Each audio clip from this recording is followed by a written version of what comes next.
شرف للأمة ما دمتم نورا في عليكم الظلم. ورحمة الله وبركاته، طلابي وأعزائي طلبة وطالبات الصف الأول إعدادي. دلوقتي معانا مراجعة سريعة جدا عن الهندسة شهر نوفمبر. في شهر نوفمبر حبيب قلبي هنمتحنك عن 3 حاجات. أول حاجة فيهم تطابق المثلثات. إيه التطابق؟ عرفنا إن التطابق ده 4 حالات يا مستر. أيوة، اللي هما زاويتان، ركز معايا دول لازم تحفظهم. زاويتان والضلع الواصل بينهما.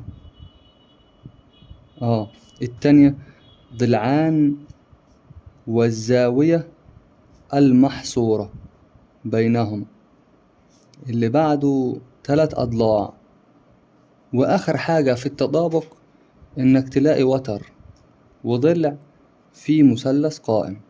يعني التطابق لو قطعتين مستقيمتان متطابقتان، لو الألف باء تطابق السين صاد، فلو قلت لك ألف ب ناقص سين صاد فدي بتساوي 0. لو قلت لك ألف باء على سين صاد فدي بتساوي 1، ودي خدناها قبل كده.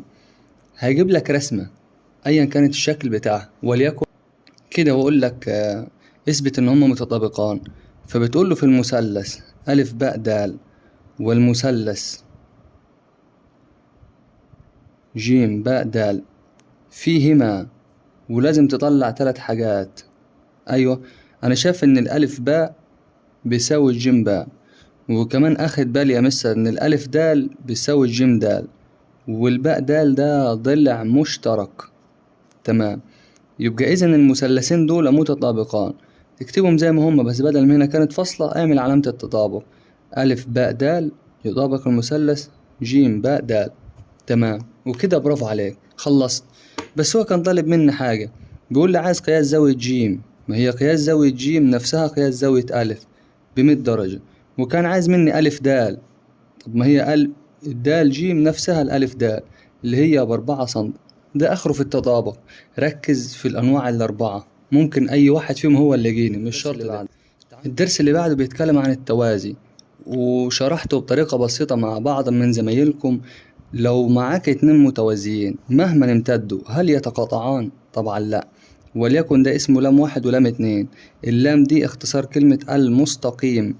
فلام 1 لو كان يوازي لام 2 فالتقاطع بتاعهم بفاي، مش هيتقاطعوا أبدا. تمام، أنا بقى جبت واحد تالت كده ملوش أي أساس وخليته يقطعهم. هتظهر معاك 3 حروف مهمة: حرف الزد وحرف الاف وحرف اليو. الزد دي زاويتين متبادلتان، الزاوية اللي هنا مكانها واللي هنا دول بيساووا بعض. حرف الاف هتلاقي الزاوية اللي هنا والزاوية اللي هنا بيساووا بعض. فحرف اليو الزاويتين الداخلتان دول هتلاقيهم ب180 درجة متكاملتان. فحرف الزد شبه كده، همشي واحدة واحدة وانزل هنا، فهتلاقي الزاوية دي هي دي. فلو قلتلك ان دي ب40 تبقى الزاوية دي برضو ب40 بالتبادل. حرف الزد اسمه تبادل. حرف الاف، ما دي حرف اف يا مستر، دي 40 تبقى دي كام؟ برضو 40، واسمها تناظر. واخر حاجة حرف اليو، خلي بالك معاك اكتر من حرف يو في الشكل. وليكن هناخد ده، فده حرف يو 40 عايز عليها كام عشان تكمل 180؟ عايز 140، واسمه تداخل. كلمة كده عشان ما تنساهاش: زي تبادل زمان، اف تناظر ألوان، واليو تداخل 180 درجة برطمان. عشان ما تنساهاش: زد تبادل زمان، اف تناظر ألوان، واليو تداخل 180 درجة في برطمان. هيديك شكل مثلا كده، ويقول لك عايز زاوية جيم بكام وزاوية باء. فرض ان هو مدهليش الزاوية دي ب30. طيب دي ب30 يا مستر، انا شايف ان في توازي. ايوه، يبقى دي برضو ب30. ليه؟ بالتبادل. قياس زاوية جيم بتساوي قياس زاوية ألف بتساوي 30 درجة. السبب بتاعي ان دي تبادل. تمام، وكمان قياس زاوية باء دي ب180 ناقص 30 اللي هي 150 درجة. وإيه السبب بتاعك؟ ده بالتداخل.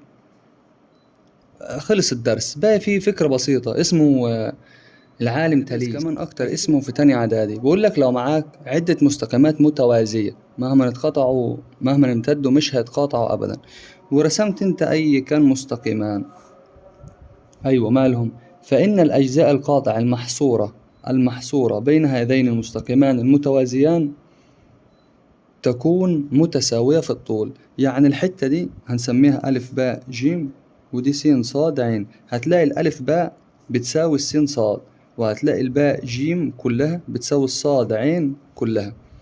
تمام.